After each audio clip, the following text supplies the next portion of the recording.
we read your holy word. Help us see, Lord, help us learn. Holy Spirit, from its pages lead the way, lead the way. Come and rouse our stubborn will. Lord, make our hearts and souls be still. As we read your word, may we heed it and obey. 고린도전서 15장 1절부터 4절까지입니다. 또한 형제들아, 내가 너희에게 선포한 복음을 너희에게 밝히 알리노니 너희 역시 그 복음을 받았으며 또 그 가운데 서 있느니라. 너희가 만일 내가 너희에게 선포한 것을 기억하고 헛되이 믿지 아니하였으면 또한 그 복음으로 구원을 받았느니라. 내가 또한 받은 것을 무엇보다 먼저 너희에게 전하였노니 그것은 곧 성경 기록대로 그리스도께서 우리의 죄들로 인하여 죽으시고 묻히셨다가 성경 기록대로 셋째 날에 다시 살아나시고 오늘부터 가상칠언. 가상칠언이라는 것은 십자가 할 때 가를 십자가를 이야기하는 거고 상이라는 것은 위를 이야기합니다. 그리고 칠언이라는 것은 일곱 가지 말씀, 일곱 말씀들을 이야기하는데 다시 말해서 가상칠언이라는 것은 예수님께서 십자가에서 돌아가실 때 십자가에 매달리셔서 마지막 일곱 가지 말씀을 남기시게 됩니다.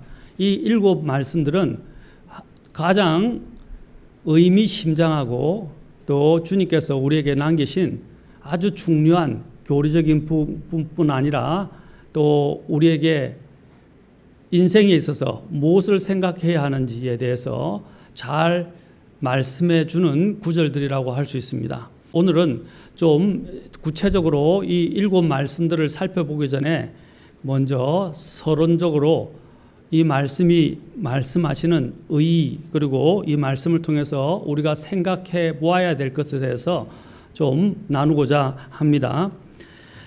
자, 우리는 첫째, 저는 이 가상칠언에 대해서 구체적으로 우리가 들어가기 전에 좀 몇 가지 큰 질문을 또한 드리고자 합니다.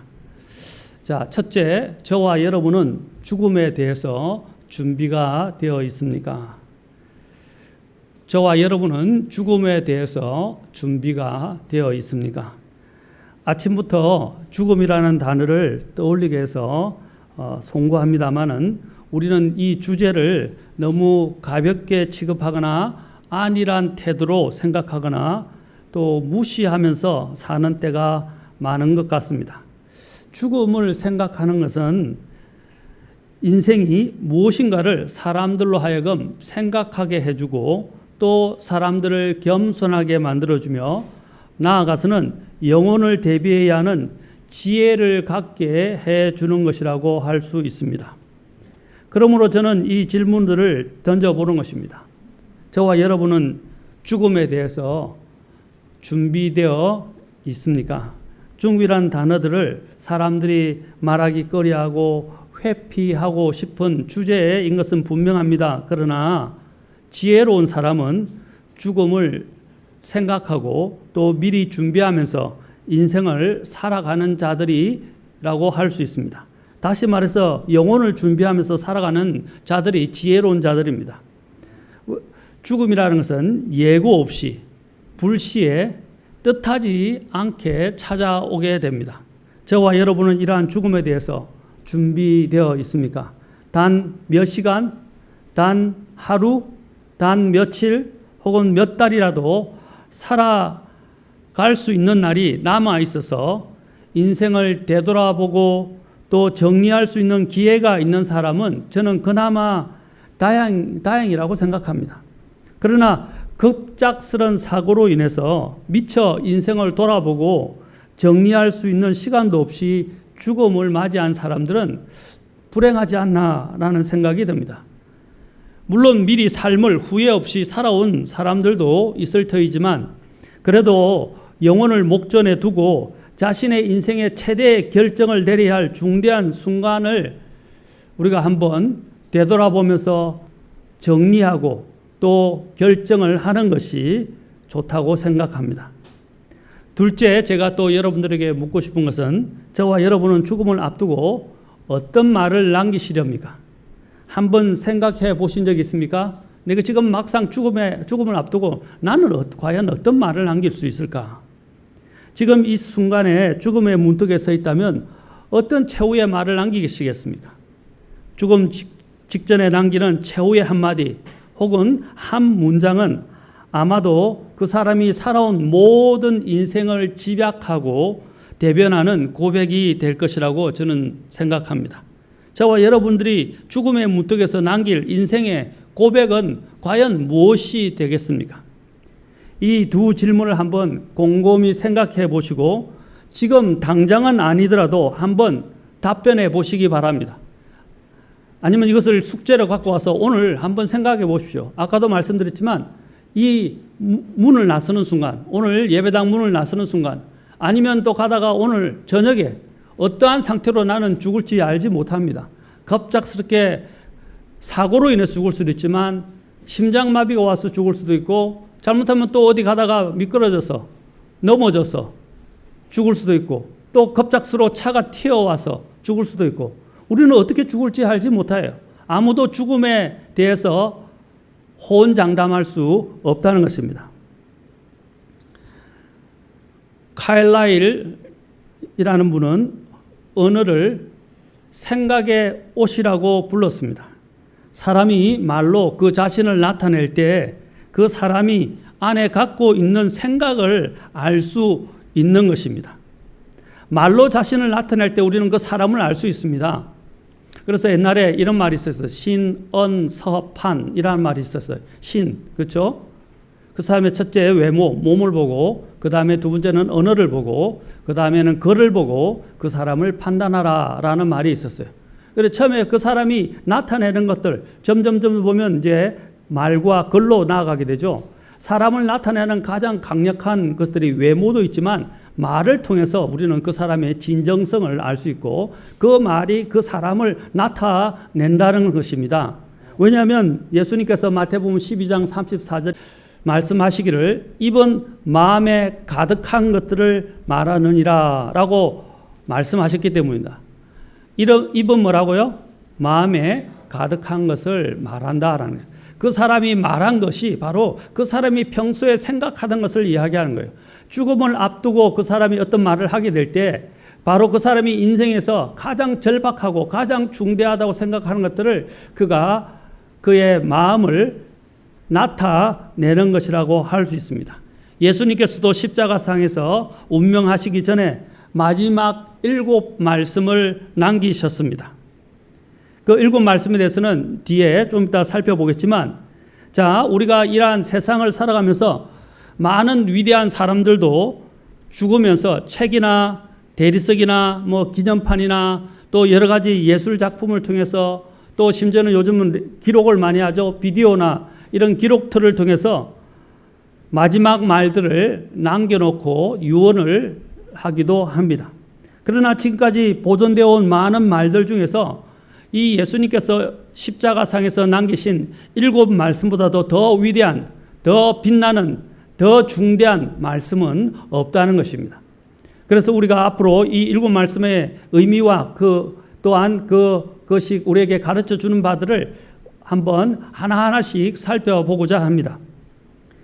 또한 우리가 위대한 사람들을 보면 먼저 성경 인물들을 통해서 우리가 보겠지만 위대한 사람들은 죽기 전에 하나님 앞에서 또 인생의 마지막 그 관문을 통과하면서 남긴 유명한 말들이 있습니다. 우리가 그것들을 한번 살펴본다면 사람들은 죽을 때 이런 말들을 남기는가 하는 것들을 우리가 알 수 있고 또 생각해 볼 수도 있고 배울 수도 있습니다. 먼저 사도행전에서 우리가 보면 예수님이 돌아가시고 난 다음에 제일 먼저 죽었던 제자가 누구죠? 야고보가 죽었죠. 그런데 야고보가 죽은 것에 대해서는 성경에서 어떤 이야기가 나오지 않습니다. 그리고 죽으면서 유명한 유언을 남긴 또 대표적인 사람이 있는데 바로 스데반이란 바로 주님의 제자였습니다. 이 스데반을 돌로 유대인들이 쳐서 죽이려고 했을 때 스데반이 어떤 말을 남겼습니까? 사도행전 7장 59절부터 60절에 보면 그는 이런 말씀을 남겼습니다. 주 예수님이여 내 영을 받으시옵소서. 내 영을 받으시옵소서라고 주님을 찾으면서 자신의 영을 주님께 의탁했다는 것입니다. 그러면서 또 한마디 더 말을 남겼습니다. 주여 이 죄를 저들의 책임으로 돌리지 마옵소서. 무릎을 꿇고 큰 소리로 기도하면서 자신을 향해서 돌로 내리치면서 반대하는 화가 난 군중들을 향해서 주여 이 죄를 저들의 책임으로 돌리지 마옵소서라고 하는 말을 남기고 운명했습니다. 마찬가지로 예수님이 했던 말들을 그대로 사실 인용한 것이라고 할 수 있습니다. 나중에 예수님의 말씀을 남기신 말씀을 보면 스데반이 바로 그 말을 그대로 인용하고 있구나 하는 것을 알게 됩니다.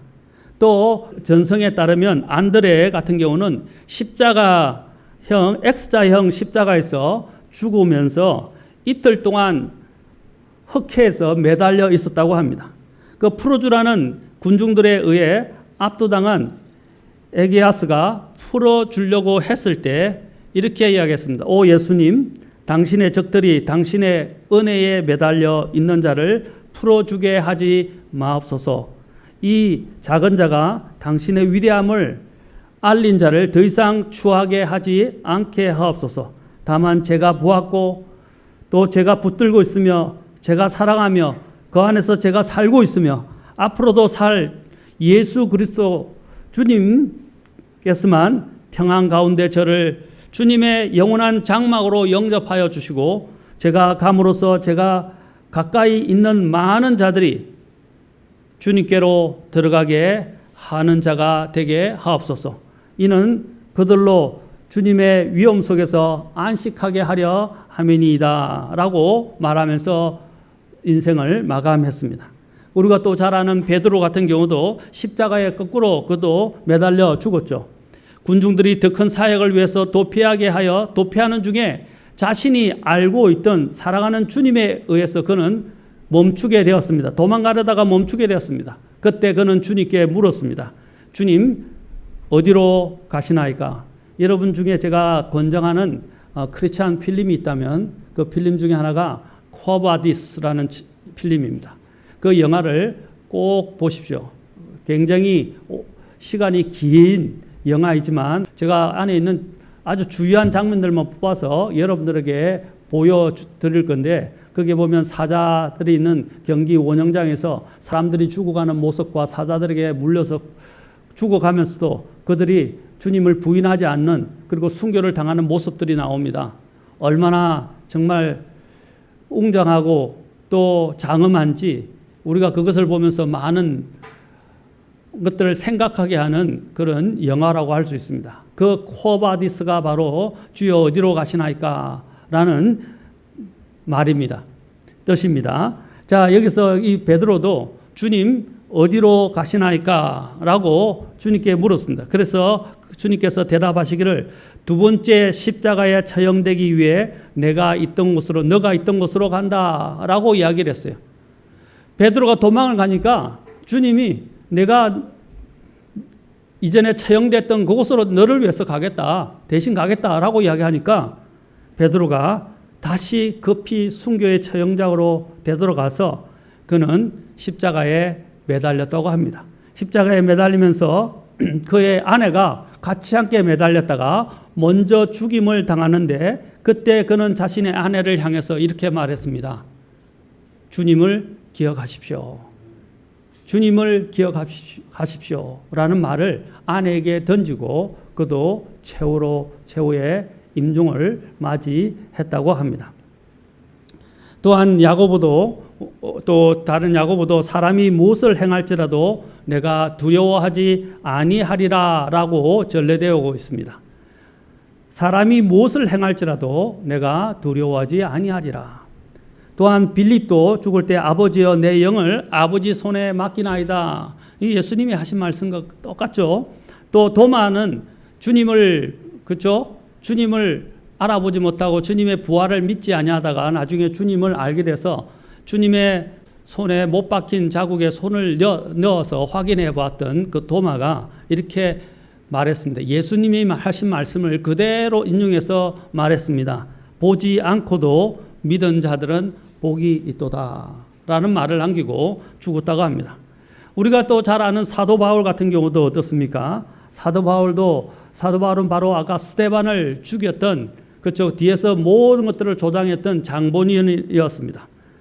그는 수많은 다른 사람들을 잡아 죽이기 위해 또한 명령장을 받아들고 사람들을 결박하고 또 핍박하기 위해 떠나던 중에 자기와 같은 살인자여 핍박자를 용서해 주시고 구원하여 주신 하나님을 보고서 그는 이후에 회심하게 되었고, 그리고 그는 고린도전서 오늘 읽었던 본문의 15장 10절 그 뒤에 보면 이렇게 말하고 있습니다. 하나님의 은혜로 지금의 내가 되었으니 내게 베푸신 그분의 은혜가 헛되지 아니하여 내가 그들 모두보다 더 많이 수고하였으나 내가 아니요 오직 나와 함께 하신 하나님의 은혜로다라는 말을 하면서 살아갔고, 그는 죽을 때에 디모데후서 4장 7절에 보면 내가 선한 싸움을 싸우고 나의 달려갈 길을 마치고 믿음을 지켰은즉 이후로는 나를 위하여 의의 관이 예비되어 있도다라고 이야기를 했던 것입니다. 그는 미리 주님의 앞에 가게 될 것들을 준비하고 살았던 사람이라는 것입니다. 자, 이 성경에 있는 인물들을 우리가 보았지만 성경에 있는 인물뿐 아니라 세계 유명 인사들이 남긴 말들도 한번 생각해 봅시다. 아브라함 링컨은 내가 얼마나 어리석은 자로 살아왔던가 라고 그는 삶을 돌아보면서 그도 주님을 믿는 사람이었지만 후회하면서 이렇게 말을 남기고 죽었다고 합니다. 주님 앞에서 자신이 얼마나 어리석은 자인가 하는 것을 보았던 것입니다. 또한 유명한 설교자였던 또 계몽가였던 조나단 에드워드 같은 경우는 결코 실패하지 않는 나의 친구이신 예수님께서는 어디 계시는가 라고 말했습니다. 그의 아들 조나단 에드워드 주니어도 이제 18세기 사람인데 1703년부터 1758년까지 살았는데 그도 이렇게 말했습니다. 하나님을 신뢰하라. 그리하면 아무도 두렵지 않으리라 라고 이야기를 했습니다. 그리고 또 우리가 잘 아는 구세군을 창설했던 헤드린 부스 같은 경우도 죽음을 두려워하지 않고 이런 말을 남겼습니다. 물결이 높아지고 있습니다. 나도 그렇습니다. 나는 아래로 내려가는 것이 아니라 위로 올라가고 있답니다. 죽음에 대해서 걱정하지 마십시오. 나는 계속 잘 살 것입니다. 라는 말을 남기고 갔습니다. 영국의 국교도 설교가였던 조셉 얼라인 같은 분도 국교회로부터 추방을 당해서 투옥되어 고난을 받았던 설교자였습니다. 그도 굉장히 헌신 가운데서 그가 이제 34세에 큰 병을 앓아 죽음에 이르기까지 순회 설교를 계속하다가 마지막 유언을 남기게 되었습니다. 이 하찮은 몸은 그리스도의 영광스러운 몸처럼 될 것입니다. 부활의 날은 얼마나 영광스러운 날이 될까요?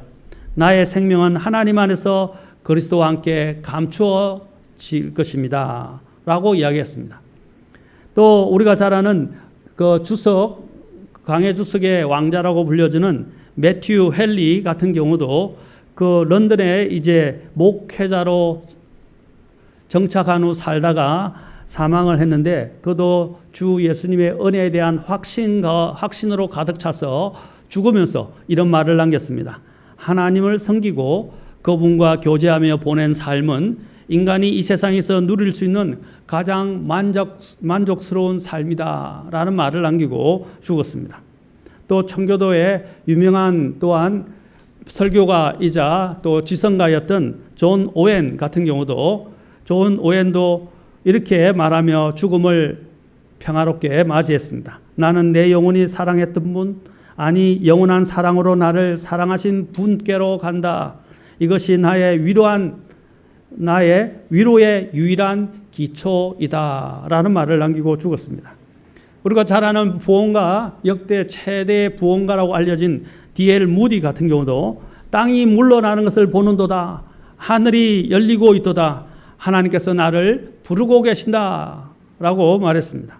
마틴 루터도 내 영을 주님의 손에 의탁하나이다. 오 진리의 하나님, 주님께서 나를 구속하셨나이다. 오 진리의 하나님이라고 외치면서 그도 죽었다고 합니다. 찰스 스펄전은 죽을 때, 유명한 또한 설교자 찰스 스펄전은 죽을 때 주님은 날 위해 돌아가셨다라고 주님을 또한 증언하면서 신앙을 고백하면서 죽었다고 합니다.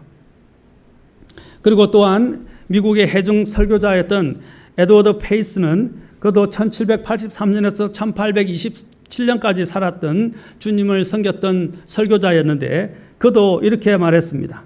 그는 영원한 생명을 소망하면서 육신의 아픈 고통을 잊고 이렇게 고백했습니다. 하늘의 도시가 완전히 내 시야에 들어오는도다.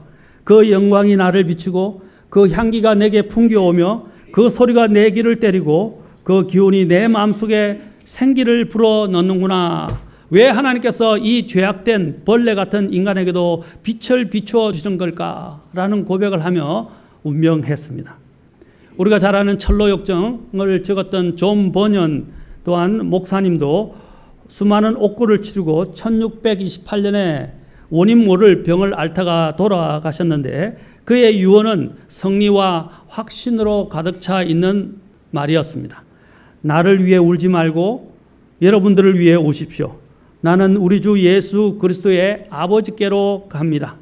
의심의 여지 없이 그분은 내가 죄인임에도 불구하고 자신의 복된 아들의 중보를 통해서 나를 영접해 주실 것입니다. 우리 모두가 머지않아 만나 새 노래를 부르고 끝이 없는 세상에서 영원히 행복하게 지내게 될 날을 소망합니다. 아멘 하고 죽었다고 합니다. 또 우리가 아는 미국 인디언 선교를 위해서 선교하다가 젊은 나이에 운명했던 데이빗 브레이드너 또 선교사님도 오랜 기간 병마와 싸우다가 그의 일기장의 마지막으로 쓴 말을 이렇게 남겼습니다. 오 나의 사랑하는 하나님, 저는 신속히 주님께로 나아가고 있나이다. 저는 바랍니다. 오 주여, 그것이 주님의 축복된 뜻이라면 그날을 재촉하소서.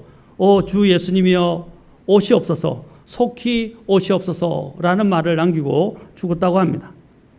그리고 또 유명한 다른 또 존 웨슬리 같은 경우는 이 세상에서 가장 좋은 것은 하나님께서 우리와 함께 하십니다라는 말을 남겼습니다. 오렌지의 메리 여왕이라고 알려진 메리 여왕도 다음과 같은 말을 남겼습니다. 마지막 순간에는 아무것도 남지 않는다는 사실을 항상 마음속에 품어오게 하신 하나님께 감사드리노라 라는 말을 남기고 죽었습니다. 또한 가톨릭 반동파들로부터 또 그 지도자들로부터 굉장히 핍박을 많이 받았고 고생을 했던 마담 잔느 기용, 여러분 잔느 기용에 또한 여러분 그 전기도 있으니까 한번 찾아서 사서 읽어보십시오. 참 감동 깊습니다.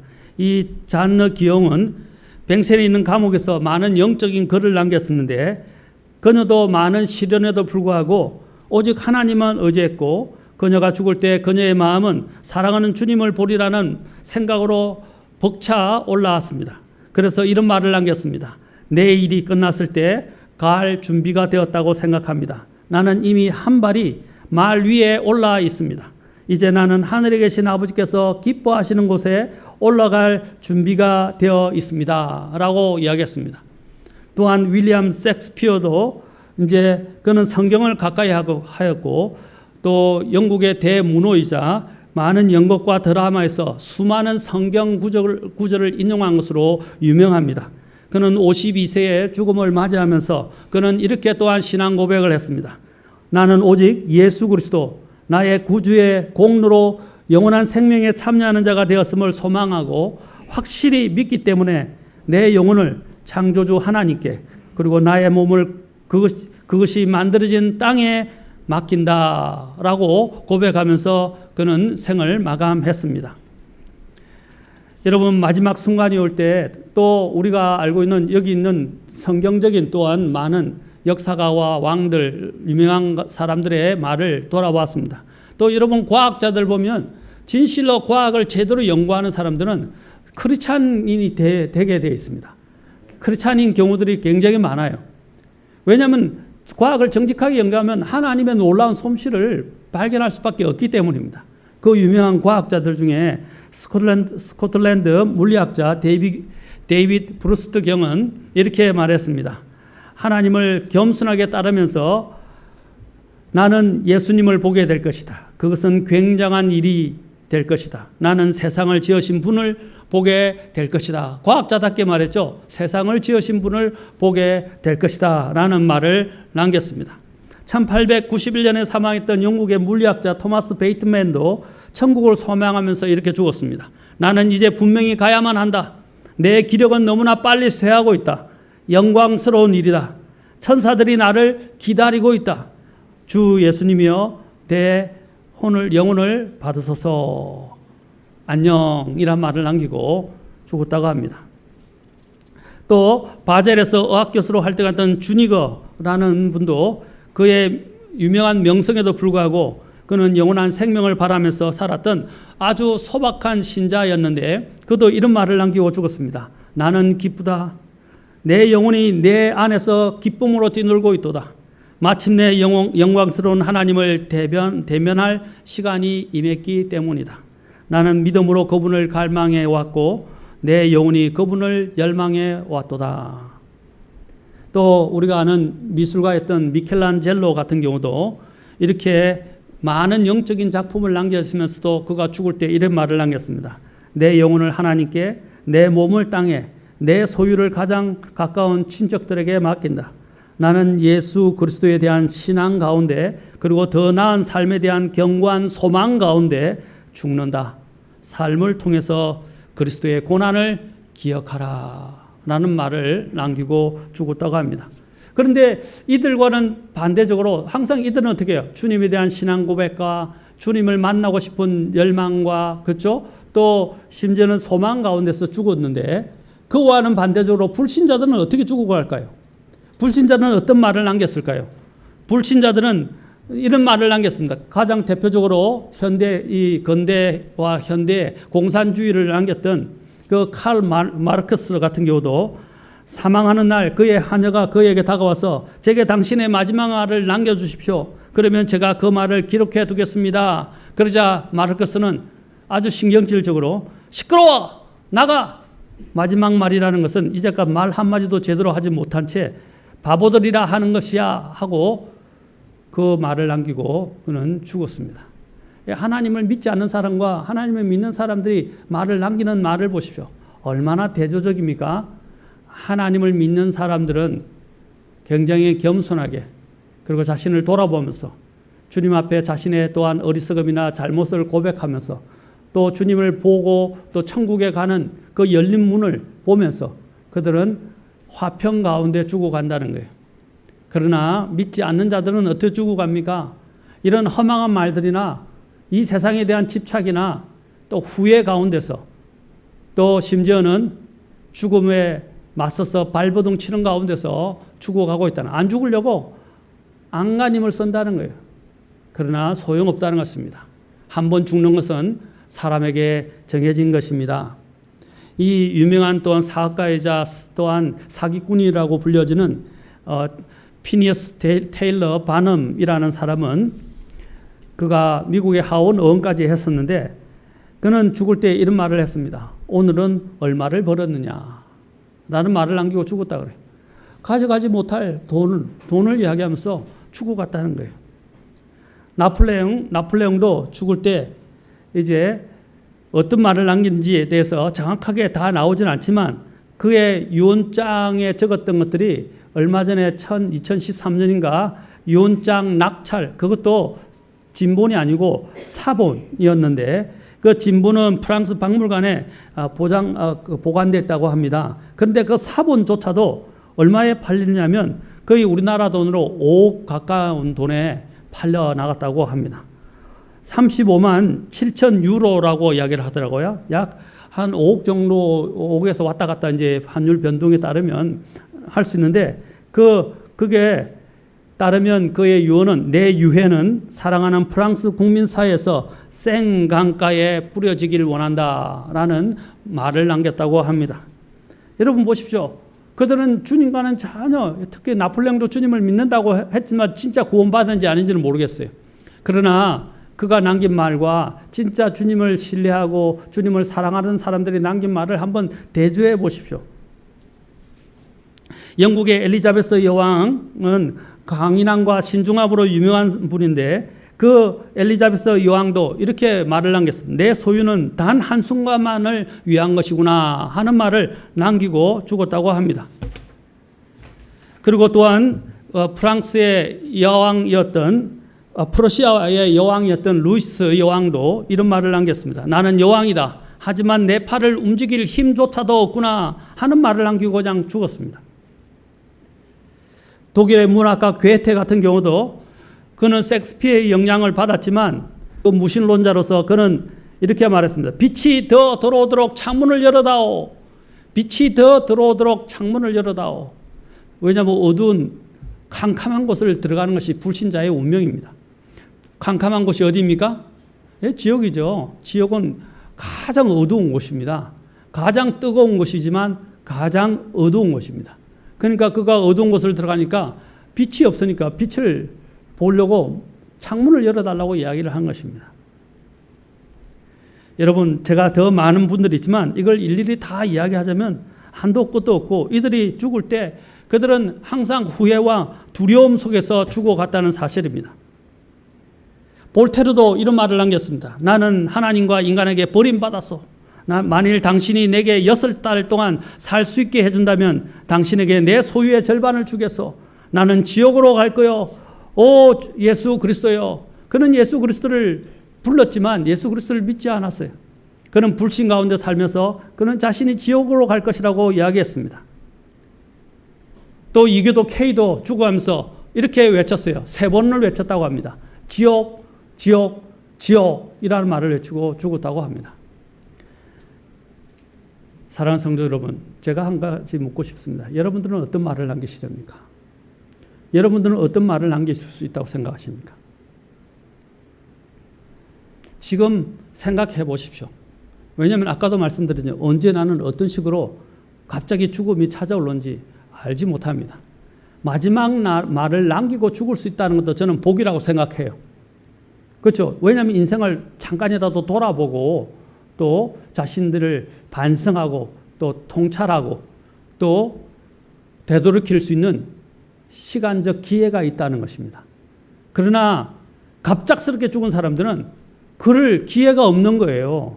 얼마나 불행한 것입니까? 물론 어떤 사람들은 그냥 자다가 심장마비로 죽든지 조용히 다른 사람의 폐 안 끼치고 죽고 싶다는 분들이 요즘 많더라고요. 예. 그래서 남한테 폐 안 끼치고 그냥 골골 앓다가 신음하다가 다른 사람들 폐 끼치고 자신도 고생하다 죽는 것보다는 그냥 편안하게 죽고 싶다고 이야기합니다. 그러려면 제가 묻고 싶어요. 여러분은 죽음 앞에서 무슨 말을 남길 수 있는 것들이 준비가 되어 있습니까? 어떤 말을 남기시렵니까? 저는 그것을 여러분들이 오늘 곰곰이 생각해 보기를 원합니다. 죽음 앞에는 장사가 없습니다. 죽음 앞에는 모두 다 굴복하게 되어 있습니다. 그 죽음이 찾아오기 전에 뒤늦게 후회하지 말고 지금부터 죽음을 대비하고 영혼을 준비하지 않으시겠습니까? 예수님께서도 우리와 이 사람들처럼 7 마지막 말씀을 남기셨습니다. 자, 우리가 예수님의 죽음에 대해서 한번 생각해 봅시다. 예수님은 죽지 않아도 되실 분이었습니다. 죽지 않아도 되실 분이 우리 인간의 죽을 몸을 입고 오셔서 우리를 대신해서 십자가에서 죽어 주셨습니다. 그분의 죽음은 자연적인 죽음이었습니다만은 그러나 그분의 죽음은 비정상적인 죽음이었습니다. 그리고 그분의 죽음은 또한 초자연적인 죽음이었습니다. 왜 그렇습니까? 예수님은 죽지 아니할 분이 죽은 것이잖아요. 그리고 그분은 태어나실 때 어떻게 태어나셨죠? 죄 없이 태어나셨습니다. 그리고 그분은 죄 없는 삶을 사셨습니다. 그리고 그분은 어떻게 해요? 죄 없이 돌아가셨습니다. 그분은 또한 인간이셨지만 그분은 또한 하나님이셨습니다. 그래서 그분의 죽음을 초자연적이라고 말하는 것입니다. 그리고 그분은 공정한 재판도 받지 못하고 그분은 돌아가셨습니다. 비정상적인 죽음을 맞이하셔서 십자가에 비참하게 매달려서 피를 흘리시고 돌아가셨습니다. 그분께서 십자가에서 어떤 말을 남기셨을까요? 자, 7가지 말씀을 잠깐 한번 보도록 하겠습니다. 예수님께서는 먼저 가장 첫 번째로 누가복음 23장 34절에서 이 말씀을 먼저 남기셨습니다. 아버지여 저들을 용서하여 주옵소서. 저들은 자기들이 하는 일을 알지 못하나이다. 아까 제가 말했던 유명한 은사들, 주님을 믿는 제자들 중에 죽을 때 어떻게 했죠? 이 말을 그대로 했죠? 스데반도 저들을 용서해달라고 예수님께서 먼저 하셨어요. 아버지여 저들을 용서하여 주옵소서. 저들은 자기들이 하는 일을 알지 못하나이다. 누가복음 23장 34절에서 이 첫 말씀을 먼저 하셨습니다. 바로 첫 말씀이 어떤 말씀이었어요? 용서의 말씀이었다는 사실입니다. 용서의 말씀이었어요. 두 번째 예수님께서 남기신 말씀은 또 누가복음 23장 43절에 나와 있습니다. 자, 여러분 재밌죠? 34절을 거꾸로 하면 어떻게 해요? 43절이죠. 43절에서 두 번째 말씀을 남기셨는데 이것은 무엇입니까? 바로 자기 옆에 달려있는 강도에게 오늘 너가 나와 함께 낙원에 있으리라. 먼저 용서의 말씀을 하시고 두 번째는 어떤 말씀을 하셨어요? 구원의 말씀을 하셨어요. 구원의 말씀을 주셨던 것입니다. 바로 예수님을 믿는 자, 바로 예수님을 믿는 자에게 가장 중요한 말씀인 그렇죠? 그 구원에 대해서 확정해 주시고 보장해 주시면서 돌아가셨습니다. 세 번째로 예수님께서는 요한복음 19장 26절부터 27절에 기록되어 있는데 자, 대부분은 보면 누가복음과 요한복음에 대부분 다 기록되어 있어요. 물론 마태복음도 나중에 나오지만 대부분이 다 그곳에 기록되어 있는데 요한복음 19장 26절부터 27절에 이제 무엇에 대한 기록이 먼저 나오냐면 인간의 도리로서 예수님께서 인간의 도리를 다하는 모습이 나옵니다. 그러면서 이렇게 말합니다. 여자여 당신의 아들을 보소서라고 자기를 말씀하신 게 아니고요. 예수님은 하나님의 아들로서 인간을 위해서 돌아가셨죠. 이제 자기 그 마리아 옆에 있는 사도 요한을 보면서 이제 마리아에게 말한 것입니다. 여자여 그 요한을 아들이라고 말하면서 당신의 아들을 보소서 하면서 자신의 어머니 모친을 누구에게 부탁했습니까? 요한에게 부탁을 하면서 어머니에게 안심시키는 말을 한 것입니다. 그래서 여자여 당신의 아들을 보소서라고 말하면서 또 요한에게는 이렇게 말합니다. 내 어머니를 보라 하는 그런 사랑과 애정의 말씀을 또 인간으로서 가장 첫 번째 해야 할 일이 뭐죠? 예, 효도죠. 효도. 바로 이 효심의 마음을 주님께서는 드러내 보이시면서 말씀하신 것입니다. 그렇죠? 여러분 십계명 보면 십계명에서 1계명에서 4계명까지는 무엇에 관한 것이었어요? 하나님과 관련된 거죠. 그 다음에 5번째부터 마지막 계명까지는 뭐죠? 인간의 의무에 대한 거죠. 인간의 의무 중에 첫 번째가 뭐였죠?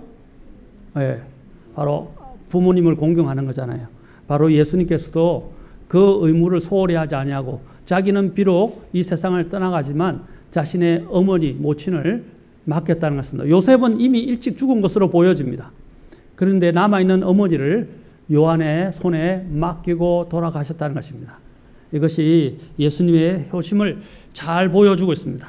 그 다음에 네 번째로 예수님께서 남기신 말씀은 마태복음 27장 46절에 기록되어 있는데 가장 유명한 말이죠. 저는 이 말을 할 때마다 마음이 그냥 아프고 찢어지고 감사하기도 하고 만감이 교차하는 말입니다. 엘리 엘리 라마 사박다니라는 말씀을 남기시고 돌아가셨습니다. 엘리 엘리 라마 사박다니 이 무슨 뜻입니까? 나의 하나님 어찌하여 나를 버리셨나이까? 라는 말을 남기시고 돌아가셨습니다. 그 다음에 또한 다섯 번째로 예수님께서는 이제 이 고뇌의 말씀을 남기고 난 다음에 다섯 번째로는 요한복음 19장 28절에 기록되어 있는데 고통의 말씀을 남기셨습니다. 그 고통의 말씀이 무엇입니까? 내가 목마르다. 인간이 한계에 도달한 그 말씀인 거예요. 그 고통의 한계에 대해서 주님께서 표현하신 것입니다. 인간으로서 돌아가셨잖아요. 그분은 하나님이셨지만 또한 인간으로서 돌아가시고 모든 피와 물을 다 쏟아 놓으시고 돌아가시면서 인간이 가장 하는 게 뭐예요? 목마르다. 그 목마르다는 표현을 인간이 갈구하는 가장 본능적으로 가장 갈구하는 말, 그 말을 남기시고 돌아가셨어요. 목마르다. 내가 목마르다. 여섯 번째로 예수님께서는 요한복음 19장 30절에서 이제 어떤 말씀을 남기시느냐? 앞에는 고뇌, 고난 이런 말씀, 용서, 구원, 그 다음에 사랑과 애정, 그 다음에 고통, 고뇌와 고통의 말씀을 남기셨다가 이제는 전환이 됩니다. 어떤 말씀을 남기시는지 아십니까? 이제는 주님께서 승리의 말씀을 남기시는데 요한복음 19장 30절에서 아주 간단한 말을 하시면서 이제 마무리 짓기 시작하십니다. 뭐라고 말씀하십니까? 다 이루었도다. It is finished. 다 이루었도다. 얼마나 위대한 말인지 모릅니다. 이것은 승리의 말씀입니다. 이 승리의 말씀을 남기시고 이제 마지막으로 어떻게 승리를 하셨잖아요. 승리를 하시고 이제 어디를 향해 가십니까? 하나님을 향해 가시죠. 그래서 누가복음 23장 46절에서 마지막 일곱 번째 말씀을 마치시고 운명하시게 됩니다. 그 말씀이 뭐냐? 바로 아버지여 내 영을 아버지의 손에 맡기나이다. 아까 믿음의 사람들도 죽을 때 이런 말을 많이 했죠. 아버지여 내 영을 아버지의 손에 맡기나이다. 이것은 바로 만족의 말씀입니다. 모든 것들을 성취하시고 모든 것들을 만족하셔서 이제는 하나님께 자신의 모든 것들을 맡기신다는 것입니다. 예수님께서는 십자가에서 운명하시기 전에 바로 이 일곱 말씀을 남기셨습니다. 많은 믿지 않는 자들은 자신의 삶을 통탄하거나 씁쓸한 말을 남기고 죽었지만 예수 그리스도 안에 소망을 가진 성도들은 자신을 구속하여 주신 주님의 그 놀라운 은혜와 구원에 대하여 감격하고 감사하면서 찬양하면서 죽었습니다. 예수님께서도 또한 우리가 돌아가실 때 보면 누구도 위로해 줄 수 없는 그 외롭고 그 쓸쓸한 십자가로 가셨지만 그분은 다른 사람을 비난하거나 원망하거나 후회하는 말을 남기지 않으셨습니다. 그는 오직 하나님의 뜻을 그대로 행한 뒤에 그분은 돌아가셨던 것입니다. 그래서 오늘 읽었던 그 고린도전서 본문 15장에 보면 예수님께서 돌아가신 것을 어떻게 표현하고 있습니까? 자, 복음에 대해서 이야기를 하면서 뭐라고 말씀하십니까? 자, 사도 바울이 이렇게 말합니다. 너희가 선포한 그 복음은 무엇이냐? 바로 예수님의 죽으심과 장사와 부활인데 그것을 자, 이렇게 이야기합니다. 15장 예수님이 어떻게 돌아가셨는지 3절에 보면 성경 기록대로 바로 예수님의 죽음은 이미 예언이 되어 있었다는 것입니다. 성경에 이미 먼저 기록되어 있었다는 것. 얼마나 놀랍습니까? 그렇죠? 미래를 이야기한 거 아닙니까?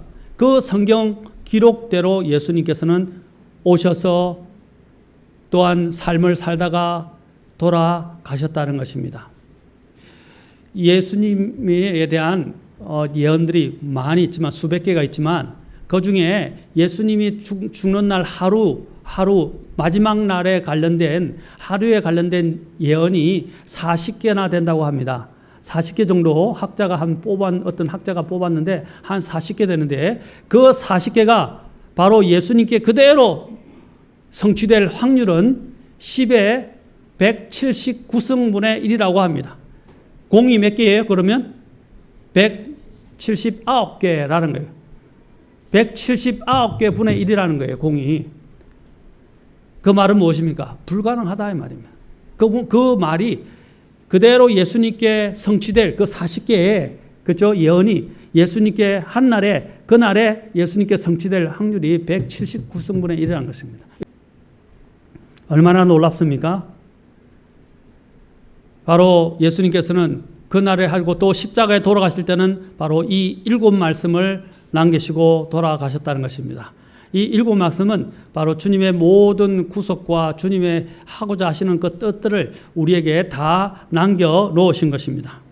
사도 바울은 이것을 이야기하면서 아까 성경 기록대로 죽으셨다라고 말하고 있죠. 그리고 또한 그 뒤에도 4절에서도 성경 기록대로 어떻게 해요? 셋째 날에 다시 살아나셨다라고 말씀하십니다. 그러면서 우리에게 말하는 것이 무엇입니까? 예수님의 죽음을 헛되이 하지 말라라는 것입니다. 여러분, 또 헛되이 죽으면 안 된다는 거예요. 그리고 예수님의 죽음을 헛되이 하지 말라는 거예요. 그래서 1절과 2절에서 뭐라고 말하십니까? 이렇게 말합니다.